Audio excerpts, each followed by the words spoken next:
Party నాయకుడు ముందు కార్యకర్తల్ని సెక్యూరిటీ కొడుతుంటే ఆ నాయకుడు వెంటనే స్పందించి ఆపుతాడు. కానీ జగన్మోహన్ రెడ్డి మాత్రం ప్రత్యేకం. తన సెక్యూరిటీనే కదా తన కార్యకర్తలను కొడుతోంది అని చిద్విలాసంగా చూస్తారు.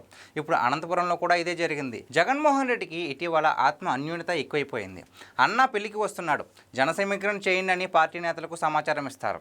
పార్టీ కార్యక్రమాలు అయితే సరే, ఇక పెళ్లిళ్ళకి ఎందుకు అన్న డౌట్ అయితే చాలామందికి వస్తుంది. అది అంతే, జగన్ వచ్చినప్పుడు ఆయనను చుట్టుముట్టి జనం ఉండకపోతే ఎవరు పట్టించుకోలేదని ఆయన ఫీల్ అయిపోతారు.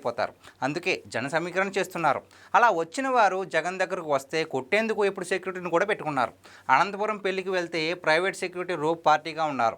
రోప్ దగ్గరకు వచ్చి జగన్తో షేక్ హ్యాండ్కు ప్రయత్నిస్తున్నారని కార్యకర్తలను చితకబాదేశారు. జగన్ అక్కడే ఉన్నారు కానీ ఆపమని కూడా చెప్పలేదు. అలా చూస్తూ ఉన్నారు. కార్యకర్తల్ని కొట్టి దారిస్తే ఆ దారిలో వెళ్ళిపోయారు. ఇప్పుడు ఈ వీడియో సోషల్ మీడియాలో చాలా వైరల్ అవుతుంది.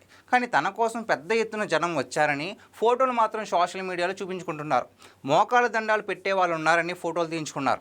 వారు జగన్ రెడ్డికి పావులు మాత్రమేనని, కొడుతూ ఉంటే ఆపకపోవడంతో తేలిపోయిందని ఆ పార్టీ నేతలు ఆవేదన వ్యక్తం చేస్తున్నారు.